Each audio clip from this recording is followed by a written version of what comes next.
¿Cómo están, queridos amigos? Un gusto poder saludarlos en una nueva entrega de nuestro podcast Cripto con Corbata, de la mano de Santa Cruz Consulting Group. El día de hoy es un capítulo tremendamente especial, yo diría imperdible para todos aquellos que quieran empezar a empaparse y conocer un poquito más de este apasionante mundo que se está convirtiendo cada vez más en una solución a las realidades que nos toca vivir en el caso boliviano particularmente. El día de hoy tenemos una invitada de lujo, ha accedido realmente con muchísima apertura y generosidad con su tiempo a estar con nosotros la doctora Fernanda Yupet. Ella es CEO de la empresa CryptoMarket y me gustaría que todos la podamos conocer. Me gustaría, por favor, Fernanda, si pudieras presentarte y nos pudieras comentar un poco qué es lo que hace CryptoMarket a nivel global y qué podría hacer en el caso de la situación boliviana. ¿Cómo está, Fernanda? Muy buenas tardes. Un gusto, Juanfer. Gracias por invitarme y por darme esta oportunidad de poder compartir con todos ustedes. A ver, creo que la mejor forma de presentar a CryptoMarket es como no solo un exchange. Nosotros tenemos una vocación bastante latinoamericana, tenemos una vocación bastante social que se va a empezar a ver el segundo semestre con algunos productos que vamos a empezar a mostrar, que hemos estado diseñando los últimos 2 años. Nosotros nos entendemos dentro de lo que son las compañías globales como una compañía latina. Nosotros entendemos que nuestra vocación no es simplemente hacer intercambio usando los diversos medios que tenemos. De hecho, tenemos más de 70 activos digitales listados dentro del exchange, sino que tratar de cambiar un poquitito la cara del uso de las cripto dependiendo de lo que necesita la gente. Y ahí nos lleva el tema Bolivia. Bolivia como mercado es un mercado complejo, justamente porque la gente quiere sacar los activos hacia el exterior o dolarizarse a través de cripto para poder proteger valor.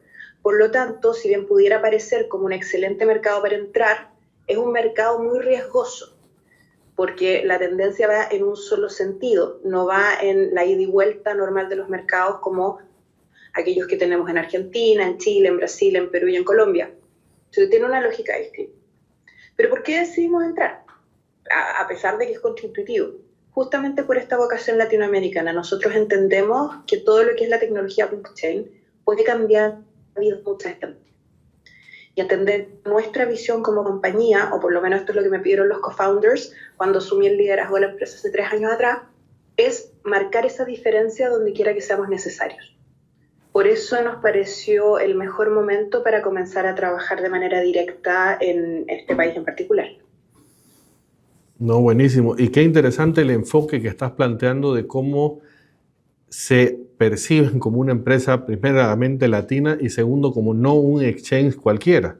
Entonces, ahí me gustaría un poco porque, como te decía, y creo que es importante, prácticamente estamos casi a un mes de cumplir el aniversario, o un poquito menos, de que el mundo cripto es legal en Bolivia. O sea, no llevamos ni siquiera 12 meses en la legalidad de esto, y creo que es interesante porque ha habido una adopción tremendamente rápida, ha habido un interés por parte de todo el mundo súper profundo en tratar de interiorizarse y usarlo, porque tal como lo describes, es nuestra intención como ciudadanos, es proteger valor al final del día. ¿Cómo encaja la visión de CryptoMarket? Y si nos pudieras profundizar un poquito más ahí sobre esa visión, esa lógica de empresa latinoamericana, esa lógica de usar el blockchain para cambiar, llamémoslo así, sociedades, vidas, etcétera. A ver, lo primero es entender que tú puedes tener 2 posiciones como compañía en el mundo de los activos digitales. Puede ser un commodity, es decir, una empresa que la gente se mueve por precio y se va moviendo entre una y otra, y ese es el valor que ellos aportan, que es muy necesario para profundidad de mercado. Pero también hay otras compañías que tratan de que la tecnología sea un medio para el lugar humano. Nosotros venimos el mercado boliviano hace más de 2 años, con bastante detención, esperando que te legalizara, de tal manera de poder aportar en lo que era un verdadero desbarajuste en términos económicos. Que lo mismo nos pasa con otras empresas de la zona. Cuando nosotros nos llamamos como empresa latinoamericana, yo llevo 2 años en Europa trabajando en lo que es la expansión de la compañía acá, eso tiene que ver con una vocación de cliente. Nosotros no estamos abriendo Europa dentro de los próximos años, porque tenemos que ver todo el tema regulatorio previo, no lo estamos abriendo para atender europeos. Eso lo hacen muy bien empresas locales que tienen esa lógica. Nosotros vinimos a buscar a nuestra gente que no está bancarizada, que no puede enviar dinero a sus casas sino por sistemas irregulares, que no tiene capacidad ni la dignidad de poder recibir sus fondos con una cuenta, porque te exigen un nivel de papeles y un nivel de estandarización que cuando llega un latinoamericano a Europa no lo tiene y muchas veces no lo adquiere nunca. Entonces, cuando nosotros nos definimos como una empresa latinoamericana, esto tiene que ver con que un 60% de la compañía es o ha sido migrante.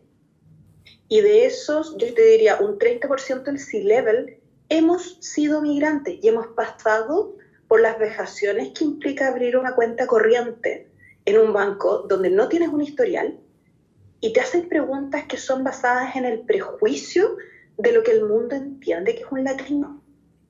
Y te digo, o sea, al nivel del absurdo, las inversiones acá en Europa, el financiero mandó artículos de Forbes con mi foto y aún así me hicieron ir físicamente al banco, mirarme, verificar que fue yo y que no fue otra persona con mi identidad. O sea, es una plataforma. Incluso, si tú hace un rato en la presentación, con estudios de posgrado superiores. O sea, dentro de los antecedentes pasa el doctorado. Entonces, eso nos hizo preguntarnos qué proceso pasa un latino que está haciendo el cambio para su familia, que merece la mayor de las dignidades, está haciendo un esfuerzo tremendo por su gente. Entonces, por ahí fue este cambio de lógica, este cambio de que nosotros somos una empresa con corazón más B, como las B Corp en el resto del mundo. Tenemos un pilar social muy profundo. Estamos trabajando con un pilar de género para los productos nuevos, también bastante grande, pero entendiendo que tenemos que reconocernos al espejo. Y para nosotros, si es que no estamos aportando nada, no merecemos estar abiertos.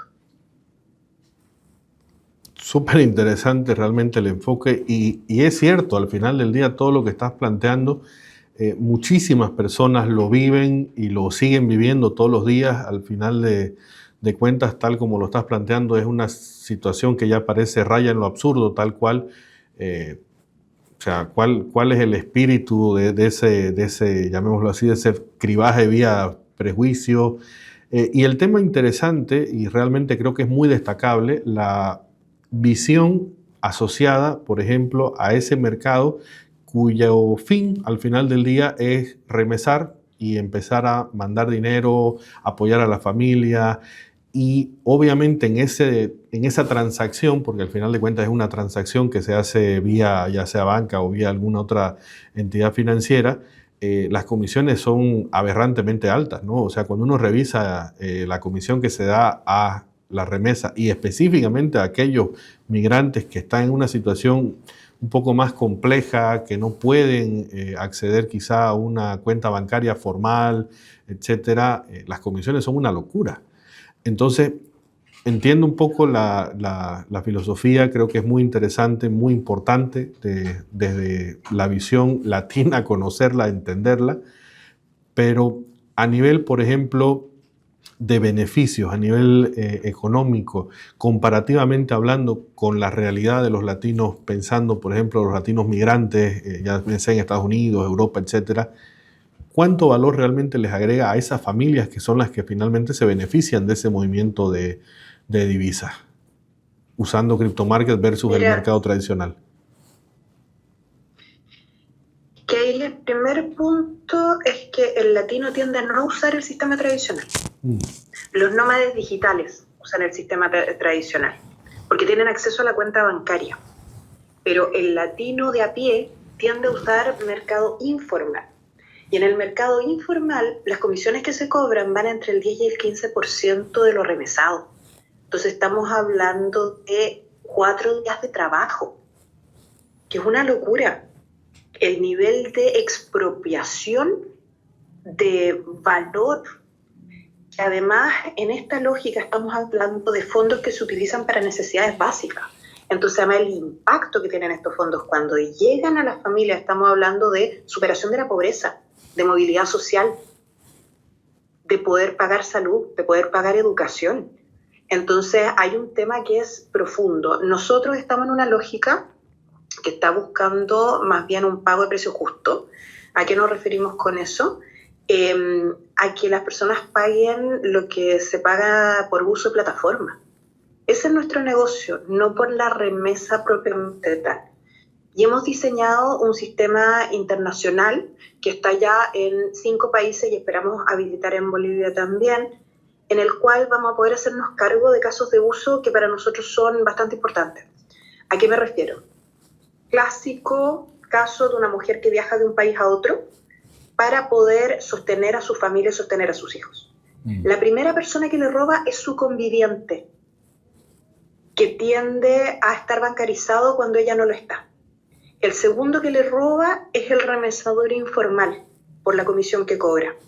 Y el tercero que le suele robar es el conviviente de la mamá, porque la mamá suele no estar bancarizada en el país de recepción tampoco. Entonces, en esa lógica nos hemos dedicado a diseñar un producto que permite, sin que ninguna de las dos esté bancarizada, se puedan enviar los fondos con un 100% de conocimiento del cliente para evitar que esto sea un narcotráfico, malas, pero que le va a dar libertad a estas mujeres de que el esfuerzo que se está desarrollando al separar la familia valga la pena. Mucho tiempo porque implica el tener los proveedores adecuados para poder facilitar este proceso, el poder trabajar con biometría para facilitar el proceso de reconocimiento de quien recibe el envía, o sea, más todo el cambio regulatorio que se ha venido a nivel internacional para entender los movimientos de divisa. Entonces, en esa lógica, creo que una de las cosas que nos diferencia es que no estamos buscando lo que hacen otros, sino que estamos buscando casos de uso en la lógica de encontrar el dolor y sobre ese dolor proponer una solución más allá de la tecnología que usemos, porque la tecnología es agnóstica, hoy día puede ser Web 3, mañana puede ser Web 4, no es relevante, lo relevante es cómo vamos a impactar en la vida de esas familias, cómo vamos a impactar en un microempresario que necesita tener una cuenta dolarizada para poder evitar la inflación, y que ojalá esa cuenta sea remunerada, que es uno de los productos que estamos haciendo en un mes más. De tal manera de asegurarle a la gente esa posibilidad de tener beneficios que a veces ni siquiera los bancos tradicionales les pueden dar. No, es realmente súper interesante y el enfoque al final del día, ¿no? De que no es la tecnología lo que da la solución, sino es la solución que busca la tecnología adecuada para hacerlo de forma más eficiente. Dentro de todo lo que conversábamos y lo que estás explicando, que realmente, insisto, es de altísimo valor para quienes están interesados, obviamente, en conocer un poco más, en enterarse de este mundo cripto. En Bolivia, que al final de cuentas yo siempre digo, estamos en pañales, o sea, el mundo ha avanzado mucho, nosotros tenemos menos de un año en la carrera, pero muchos de los términos que usabas y que conversabas suenan casi como que el CryptoMarket pareciera funcionar como un banco, porque hablabas de productos, hablabas de cuentas, hablabas de remuneración. Es interesante la forma en la que están planteando quizás las soluciones, y ahí la pregunta interesante es, bueno, ¿qué los diferencia como empresa de un banco tradicional? Mira, yo creo que la forma más fácil para aquellos que, como dices tú, están entrando en cripto de entender, creo que la familia de las finanzas tiene distintas personalidades y personalidades que uno recuerda en las propias familias, ¿ya? Los bancos son como ese abuelo cascarrabia que siempre habla de que el pasado era mejor y que estas nuevas generaciones están haciendo puras tonteras. Que tuvo un hijo que está en el mercado de valores formal, que se dedica al tema estructurado, es muy dentro de norma, siempre está bien vestido de traje. Y en esa lógica de familia, pues tener a los Venture Capital, que son como este primo que estudió ingeniería comercial, administración, que usa camisa pero sin corbata, pero con pantaloncito a juego, cosa de verse un poco más relajado. Las criptos somos como ese nieto un poco rebelde que se dedica al surf, que es muy inteligente, nadie entiende bien de qué vive, pero de algo vive porque trabaja, pero está ahí, está siempre con cosas de innovación, está con paneles solares, está hablando de sustentabilidad, está siempre haciendo con el computador, porque no estamos muy claros, porque es bastante nerdo, pero no entendemos a qué trabaja porque trabaja en internet. Y cada vez que puede se va a surfear o se va a hacer algún deporte extremo, porque le gusta la adrenalina, porque sí, la volatilidad es parte de lo nuestro. Entonces, esa es la diferencia que tenemos con los bancos. ¿Nos digamos cosas parecidas? Sí, muy parecidas. Usamos mucho la tecnología para poder resolver estos problemas. Nosotros trabajamos con los bancos, porque no tenemos autorización, por ejemplo, para custodiar dinero en moneda nacional. Eso siempre lo hacemos con un banco aliado, que es el que resguarda esos dineros en razón de lo que les dice el regulador financiero. Por lo tanto, nosotros trabajamos muy de cerca con los bancos. Pero proveemos de servicios que tienen que ver más con esta lógica de Internet que los bancos no pueden ofrecer porque no está en su naturaleza. O sea, ellos pueden tener las autorizaciones y ahí van a entrar, por ejemplo, lo que son las stablecoins, que es lo más parecido al dólar, lo más parecido al euro, al oro, que son commodities que ellos conocen, en los que están muy cómodos, pero no se van a involucrar con un Solana, con un ADA, con un Tether, porque ya eso es demasiada adrenalina, no está en su perfil de riesgo. Eso lo hacemos nosotros, que sí manejamos esas variables y que sí buscamos no una lógica como algunos piensan de esquema piramidal, porque la volatilidad que tiene un Tether, la volatilidad que tiene un Bitcoin, es la volatilidad que tienen muchas acciones en el mercado bursátil, muchos créditos securitizados en el mercado bursátil. Lo que pasa es que la gente de a pie como uno no está acostumbrado a trabajar con eso, pero eso existe en el mundo financiero tradicional, hoy día con una democratización brutal. Entonces esa es la diferencia, la tecnología nos baja los precios, nos da acceso y democratiza esta posibilidad de inversiones. No, realmente interesante la analogía. Al final el nieto surfer tiene que trabajar con el abuelo cascarrabias, pero sin alterarlo mucho porque le da un patatús, un infarto. Al final de cuentas eso termina siendo. Y súper interesante lo que mencionabas del tema de los stablecoins, porque justamente aquí en Bolivia es principalmente el tipo de activos que se está buscando, precisamente porque, como bien lo decíamos, estamos en pañales, estamos empezando a transitar este mundo y muchísimas de las personas que entran a esta lógica del mundo cripto terminan accediendo vía las monedas estables, ¿no? Las stablecoins. Ahora, un tema que realmente me interesa muchísimo poder escuchar tu opinión, poder escuchar tu visión, se basa en el tema de la regulación. En el caso boliviano estamos todavía como que empezando a recorrer ese camino y cuando uno mira economías mucho más desarrolladas, mucho más formales, con más cancha, más tiempo en la espalda, por ejemplo el caso de la economía americana, y te quería preguntar específicamente sobre cómo puede afectar al mundo cripto que un titán económico, como es el caso de Estados Unidos, se haya lanzado a la piscina con una normativa como es el Genius Act, que básicamente me gustaría ahí, desde tu visión tanto profesional y tu vocación académica, que pudieras compartir un poco con todas las personas que nos están escuchando y disfrutando de este podcast de lujo que estamos teniendo ahora contigo,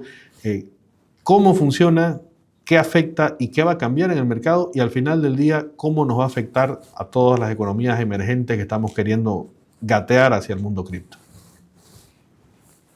A ver, cuando hablamos del Genius Act, yo me siento como esa típica bruja de la televisión que empieza anunciando cosas hace tiempo. Una pitoniza. Pensando un poco lo que iba a venir. Sí, no, me siento igual que Delfos, pero sin droga. Porque al final era algo que se veía venir. Estados Unidos partió la lógica de que el mundo cripto era el nuevo Salem. O sea, nuestra gente la vienen quemando en Estados Unidos los últimos 5 años, que fue la tónica del gobierno Biden. Pero, sin embargo, no era por la inseguridad, eso fue el discurso. La volatilidad, la inseguridad, el típico discurso de odio anticripto era el mismo que se usa en todos lados. Pero en el caso de Estados Unidos ellos tenían un problema mucho más importante, que las monedas estables le quitaron el poder geopolítico que tradicionalmente tenía la Reserva Federal a través del dólar. Entonces, cuando hablamos del Genius Act, no estamos hablando de una norma de regulación de cripto, estamos hablando de la manera que tiene el gobierno norteamericano para volver a reclamar esa hegemonía que tenía a través de las monedas estables basadas en dólares. Por lo tanto, era esperable que se dieran ciertas características, como exigir que estén reguladas en Estados Unidos, si se basan en dólar, indicar que son jurisdicción norteamericana, si se basan en dólar. Lo que permite a el gobierno estadounidense entender todas las transacciones que se realicen en estas monedas. Hoy día eso ya ocurre con USDC.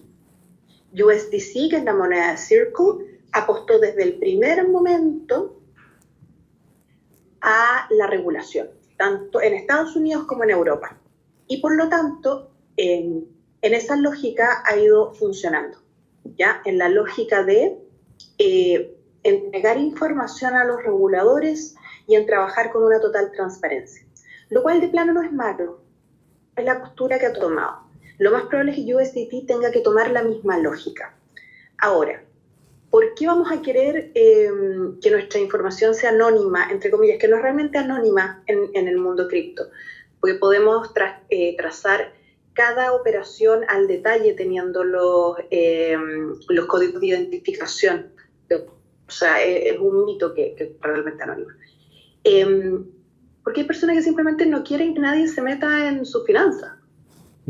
O sea, esto no necesariamente tiene que ver con que las personas tengan algo que ocultar, sino que hoy día una tendencia muy importante es, no he hecho nada malo, quiero privacidad.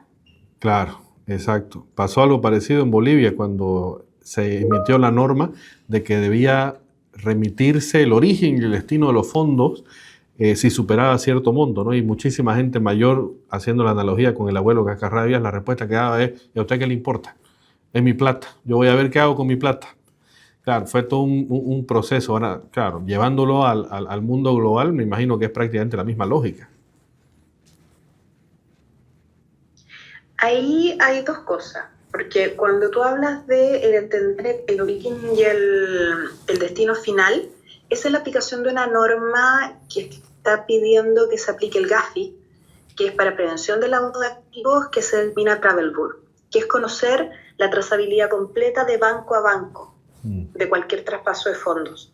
Esa es una tendencia regulatoria internacional y esa tendencia regulatoria ya se está exigiendo en Chile, se va a exigir en Perú a fin de año. Estamos esperando que la nueva norma en Brasil también así lo solicite y no me extrañaría que la nueva norma boliviana la incorpore, porque es una tendencia y una recomendación del GAFI para poder evitar traspasos de dinero haciendo aplicación de prevención de lavado de activos, financiamiento del terrorismo y intercambio de armas de destrucción masiva. Entonces tiene que ver con esa lógica. Pero sí es cierto que uno como usuario se siente muy incómodo. Ahora, eso los exchange, lo que hacemos es simplemente solicitar información necesaria tanto de nuestro cliente para saber quién es, como de a quién le tenemos que enviar el dinero y con eso se resuelve. No, buenísimo. Al final del día esa es la tendencia y peor es el caso de Bolivia, que ya estamos en la lista gris del GAFI. Entonces sí o sí vamos a tener que tomar medidas muy, muy claras respecto a normativa y adecuaciones súper rápidas, porque estar en esa lista yo creo que no es algo que sea demasiado bien visto o favorable. Peor si vamos a seguir el camino a nivel macro de buscar créditos internacionales para subsistir los siguientes años, ¿no? Entonces, con seguridad que va a estar eso en la norma. Ahora, volviendo al tema del Genius Act, me da la impresión, y ahí por favor corregime si me estoy equivocando, prácticamente es casi una declaración como decir, bueno, no los pudimos vencer, no nos queda más que unirnos, entrar en esto que no queríamos y ya que vamos a entrar encima queremos controlarlo. ¿Hay un dejo de eso en la normativa o más bien es una lógica más bélica al estilo Donald Trump, que dice, no, vamos a recuperar la hegemonía del dólar a través del mundo cripto. ¿Cómo lo verías? ¿Qué posición crees que refleja más? Un poco de los dos, ¿no? Mira, es que el Genius Act se estaba discutiendo antes de la llegada de Trump. Este era un acuerdo que ya preexistía entre republicanos y demócratas. Se está tramitando hace 1 año y medio. Por lo tanto, toda esa lógica de recuperar la hegemonía del dólar ya venía. A eso Trump le suma la posibilidad de realizar embargos internacionales a través del orden de embargo de cripto potencial y otras herramientas jurídicas que convierten esta norma en una norma más inquietante que antes. Ahora, lo bueno es que en el mundo cripto nos podemos cambiar de moneda en fracción de segundo. Claro, ahí está. Esa creo que es la gran ventaja, ¿no? Ahora, claro. y este tipo de normas, si bien son de amplitud global, ¿no? Creo que eso es importante que se entienda, ¿no? Porque al final de cuentas, no es solo que Estados Unidos está regulando algo, sino que por el volumen y el tamaño del mercado va a haber una afectación a nivel global. ¿Cómo nos llegaría ese tipo de afectación a economías como las latinoamericanas? ¿Cómo lo están proyectando, por ejemplo? Mira, siempre en todo gran cambio normativo comercial, la tendencia es la misma. Tenemos a los países desarrollados del primer mundo que adoptan una norma y después el resto de los países, no estoy hablando solo de América Latina, sino que pasa lo mismo con África, con Oceanía, con parte de Asia, para poder acceder a tratados comerciales, para poder las empresas poder contratar con empresas de países desarrollados, están obligados a incorporar ciertas normas y incorporar ciertas prácticas. Acá va a pasar lo mismo. Como nosotros estamos utilizando stables que están obligados a estar regulados en Estados Unidos, tenemos que recordar que USDT no solo tiene la moneda, sino que además tiene una red de envíos. O sea, Tether, su principal negocio era la red de envíos, era la carretera para poder ir mandando los fondos. Y además tiene la moneda. La moneda era como su segunda gran fuente de ingreso. Nosotros nos encontramos con que al usar esas monedas vamos a estar obligados a ir incorporando la letra chica de las monedas. Eso nos va a pasar a los exchanges. Y como consecuencia, eso le va a pasar a los usuarios. Porque para que podamos operar, vamos a tener que ir incorporando estas prácticas. Ahora, para nosotros como empresa, eso no es un problema. ¿Por qué? Porque nosotros ya estamos en 5 países y Bolivia va a ser el 6º. Entonces, todas esas prácticas internacionales ya las teníamos incorporadas. Todas esas revisiones ya estaban incorporadas. Entonces, para nuestros clientes no es ni un cambio lo que ellos han estado viendo y la mayoría de estos temas no los ven porque están en el backstage, ya están en la trastienda. Entonces, todas son cosas y procesos que uno tiene que trabajar desde atrás. El problema va a surgir sobre todo para las empresas que hoy día están en fondos de innovación, en semilleros de innovación, porque implican costos muy altos de proveedores para dar las garantías necesarias a los usuarios de que las normas se están cumpliendo. Porque esto es al igual que como pasar las finanzas normales. Cuando tú estabas trabajando en una cueva, tú no sabías si los dólares que te estaban entregando eran falsos o no. En el tema de las monedas criptográficas, tú no sabes si esas monedas están marcadas como por haber sido usadas en terrorismo o no. Eso lo sabe el exchange, si deja o no deja entrar manzanas podridas a su cajón.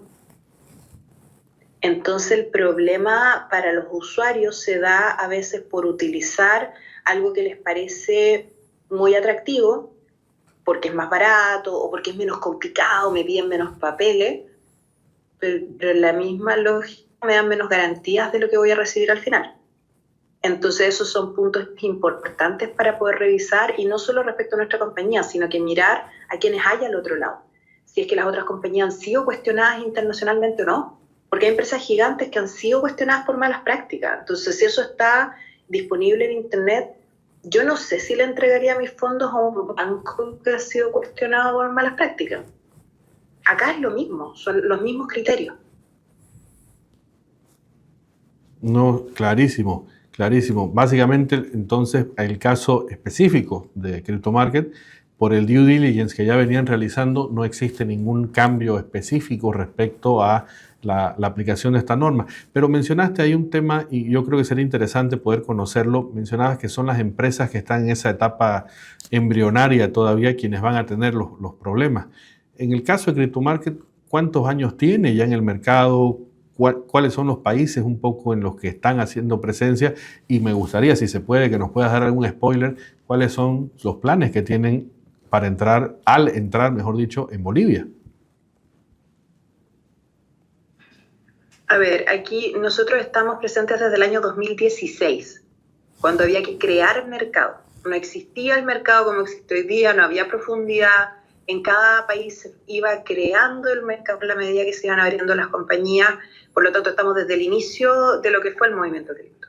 Nosotros nos fundamos en Chile, crecimos primero Argentina, luego Brasil, Colombia y Perú, y ahora estamos en este proceso de apertura a Bolivia. Partimos en Bolivia por lo que es la mesa de dinero, la mesa OTC, que es de montos más altos, para entender el mercado, para conocerlo, para ir conociendo cuáles son los actores, cómo funcionan, esperando un poco lo que se viene con la regulación. De hecho, nosotros nos vamos a inscribir como sujeto obligado ante la autoridad para poder apoyar en este proceso de prevención de lavado de activos.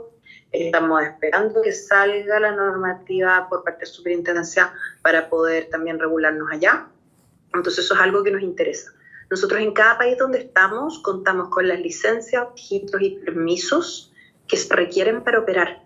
Pues tenemos que darle cara a los clientes y tenemos que darle cara a las autoridades. O sea, puede que nos agrade o no nos agrade una norma, pero lo que no podemos hacer es no tener una cara visible, no operar con cuentas bancarias propias, no tener representantes legales, no ir a dar cara al país donde estamos. Eso es algo que siempre lo hemos hecho. Siempre hemos colaborado con autoridades cuando es necesario. De hecho, hemos apoyado en las mesas de creación normativa en Chile, en Argentina. O sea, hemos ido, ahora estoy participando en Perú a través de la asociación FinTech, porque soy parte de la directiva. Entonces, lo que queremos hacer en Bolivia es eso, es tomar nuestra experiencia, ponerla al servicio del regulador. Si es que el regulador tiene a bien el recibir esta experiencia, pues nosotros tenemos una ventaja en relación a la competencia internacional. Somos latinos, entendemos nuestra idiosincrasia. La prevención del lavado de activos no es la misma en Europa que en América Latina, porque nosotros somos más creativos. Entonces, hay casi una década de conocimiento de cómo se comportan los usuarios cuando son traviesos. Porque no es solo el ingreso y la salida del mundo, sino que también cómo se van comportando dentro del mundo cripto. Eso nosotros lo vamos revisando y ya tenemos tendencias bastante claras. El cómo operan los fraudes, cómo operan las páginas. Para poder ir protegiendo a nuestros usuarios de cualquier problema. De hecho, como compañía, no sé si este es un tema que tú lo conoces, Juanfe, pero nosotros demandamos a Google. En Brasil. No sabía eso. De hecho, nos querellamos criminal. Están pendientes, ya ganamos una medida prejudicial en Brasil. Estamos con 2 investigaciones penales porque Google autorizó a hackers a promocionar como contenido promocionado páginas falsas para engañar a nuestros usuarios. Esto lo hicieron con bancos, lo hicieron con otros exchanges, lo hicieron con muchas empresas financieras dentro del continente. Fuimos los únicos que nos querellamos públicamente contra un gigante, porque es la puerta de entrada para hacer menos seguro nuestro sistema. Y no solo el nuestro, sino que el del ecosistema completo. O sea, nosotros no nos vamos a quedar porque es una pelea grande. Hay peleas que hay que darlas y está en nuestro ADN el irnos contra los molinos de viento. Y ya estamos ganando. De hecho, Google tiene la prohibición de aceptar contenido patrocinado de cualquier empresa que use nuestros logos, de tal manera de que lo multa. Cada vez tiene que pagar una multa al tribunal cada vez que detectamos un sitio que está patrocinado y que tiene estas características. Mira, ese detalle no lo sabía, pero qué interesante. Y realmente ahí se ve esa vocación de tratar siempre de estar en la vanguardia de hacer las cosas bien. Yo creo que eso es fundamental y muy interesante el comentario que hacías, ¿no? De la lógica y cómo es distinto el consumidor, llamémoslo europeo, el americano, de lo que al final somos nosotros como latinos, ¿no? Esa creatividad que a veces no es bien usada, por decirlo suave. Entonces, no, súper interesante. No, realmente, la verdad que nosotros aquí, todo el equipo de Santa Cruz Consulting Group, de este podcast de Cripto con Corbata, que es un proyecto que nace con el espíritu también de difundir y, por qué no decir, una suerte de evangelización al mercado sobre lo que son las cripto, cómo funcionan las cripto, qué podemos hacer con ellas y cómo puede nuestra vida ser mejor a través de ellas. De verdad que nosotros valoramos y agradecemos muchísimo el tiempo que hemos compartido. Me gustaría darte un espacio ahí para que puedas también dirigirte a nuestra audiencia. Principalmente me gustaría que trates de ayudarnos en ese proceso de evangelización de por qué deberían perderle el miedo a este mundo y qué es o cuál debería ser el camino más seguro para aquellas personas que aún tienen ese dejo de desconfianza que, ojo, es totalmente comprensible, pensando que en el caso boliviano, como decía, no llevamos ni un año, ¿no? O sea, seguimos en pañales en el tema. A ver, yo creo que lo más importante es entender que en materia de activos digitales no son todos iguales y que cuál adquiero depende de mi nivel de apego al riesgo.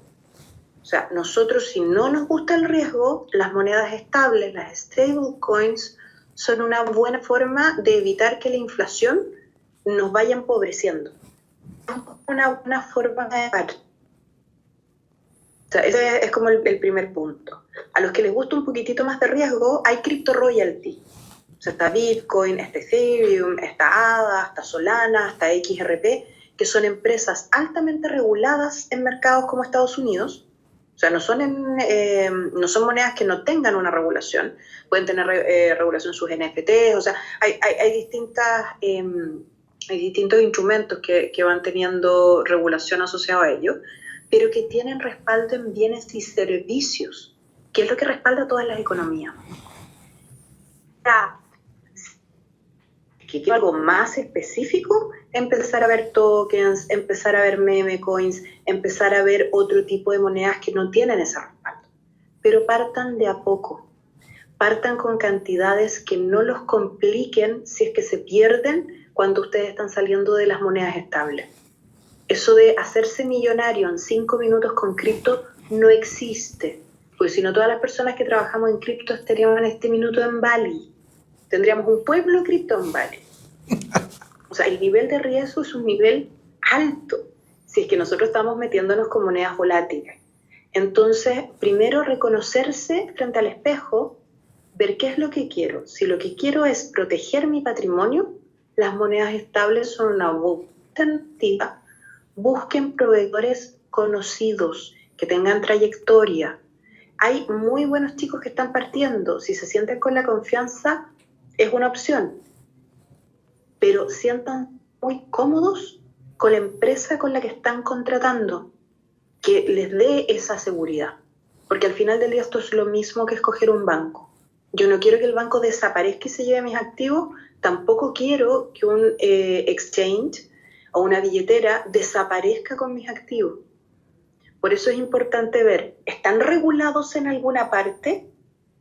Si es que no es en Bolivia porque no existe regulación, esa es una tremenda carta, porque quiere decir que le están dando cara a alguien. Y esa cara normalmente son penas de cárcel. Entonces, en caso de que algo no salga bien. Por lo tanto, es importante tener esas claridades. O estoy trabajando con un actor que no está en ninguna parte dando cara. De tal manera de nosotros estar tranquilos con qué es lo que está pasando con nuestros activos. No, buenísimo. Muchísimas gracias, querida Fernanda. Realmente este ha sido, como ya les anticipaba al inicio a todos nuestra comunidad, es un episodio de lujo. Hemos conseguido el valiosísimo tiempo de Fernanda, CEO de CryptoMarket, que se ha conectado con nosotros, como ella dice, prácticamente está del otro lado del charco, decimos prácticamente en el viejo continente, pero realmente muy agradecidos por toda la experiencia, por todo lo que nos ha contado. Creo que este tipo de espacios, vuelvo a insistir con ellos, son necesarios para que cada vez más personas seamos conscientes de este mundo que al final de cuentas no es el futuro, ya es el presente, lo estamos viviendo, lo estamos conociendo de a poco en el caso boliviano, pero obviamente qué mejor que empezar a verlo asociados, o por lo menos como decía Newton, llegué lejos, veo lejos porque estoy en hombros de gigantes. Bueno, busquemos esos gigantes para empezar a mirar un poco a largo plazo, empezar a ver la protección de activos y también la generación de valor.